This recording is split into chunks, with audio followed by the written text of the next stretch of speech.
On avait donc prévu d'avoir un après-midi cool où, comme disent les cyclistes, on allait dérouler parce qu'on est en descente. Pas du tout, les interviews se suivent, s'enchaînent avec des invités très différents. J'accueille maintenant Philos. Philos qui vient sur ce plateau alors qu'elle m'a écrit il y a 4 ans pour demander conseil. Bienvenue. Merci. Il faut bien vous entendre dans le micro, mais non, Merci. mais c'est normal. J'ai réussi à vous soutirer une interview en plus, ce qui est parfait. Votre ouvrage Petit journal d'une infirmière en chocolat, puis vous avez perdu une autre trace, puis vous avez réécrit, je crois, à la centrale, puis on m'a dit qu'il faudrait répondre à cette dame. J'ai répondu en disant oui. Tout à fait, car je voulais présenter mon livre à un diffuseur d'une telle importance tel que France Loisirs Suisse. Oui, merci. Et vous le faire connaître déjà avant tout. Et me voici ici présente au Salon du Livre de Genève pour vous rencontrer. Oui, qu'est-ce que vous faites dans la vraie vie plutôt que d'écrire? Parce qu'ici, il y a plein de gens qui sont écrivains de métier, il y a des gens qui écrivent une fois et qui viennent une fois par année. C'est votre premier salon, qu'est-ce que vous faites dans la vraie vie? Alors dans la vraie vie, je suis indépendante, secrétaire indépendante, mandatée. Très bien. Petit journal d'une infirmière en chocolat. On a eu plein de petits journaux, on a eu plein d'infirmières et plein de chocolat. Qu'est-ce que ça a à voir, ces deux mots? Est-ce que c'est très suisse ou c'est un récit de vie? C'est une fiction? Alors non, c'est une réalité. C'est dans le domaine médical. C'est un vécu que j'ai vécu moi-même avec des patientes, avec des collègues, car j'ai été aussi aide-soignante.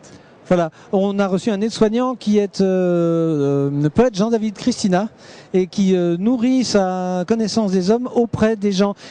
Quel est l'argument du livre? Alors, l'argument, c'est la relation. La relation entre le personnel médical et le patient. Le chocolat, c'est quand on a réussi ou c'est où on le prend quand on rate? Ben justement, c'est par rapport à la fameuse médaille en chocolat qu'on a bien en Suisse quand on dit t'as pas gagné la médaille d'or, t'as gagné la médaille de chocolat. C'est la 4e place généralement. Voilà. Oui. Mais en même temps, c'est une aide-soignante qui raconte ça avec un humour décalé. Et elle est une infirmière en chocolat, comme une médaille en chocolat. C'est-à-dire qu'elle n'est pas infirmière.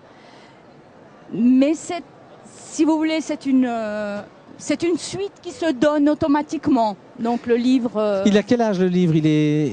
Alors il a été édité déjà à l'époque, il y a 4 ans, par mon petit éditeur à Paris, mais il a été repris par Edilivre à Paris actuellement, depuis 2010. Et quel retour avez-vous du lectorat et du public? Ça se passe bien? Alors le lectorat, oui, j'ai eu beaucoup de retours très sympathiques. Beaucoup de gens se sont reconnus en tant que patients, mais également en tant que personnel soignant. Donc. Oui, on va lire ça avec intérêt parce que je le découvre aujourd'hui. Merci de nous le laisser sous la main.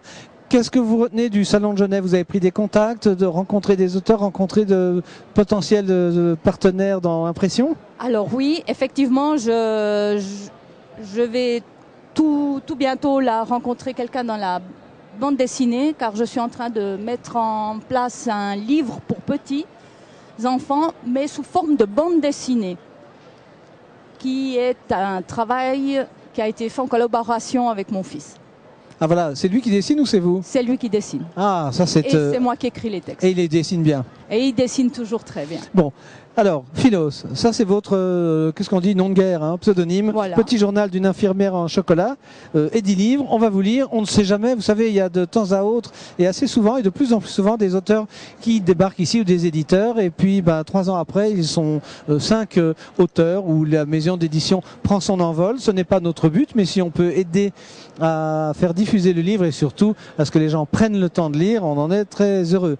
Merci à vous, merci pour la visite, il faut me signer ça. Merci. Et puis bonne fin de salon puisque c'est la dernière journée du Salon international du livre et de la presse de Genève. Merci.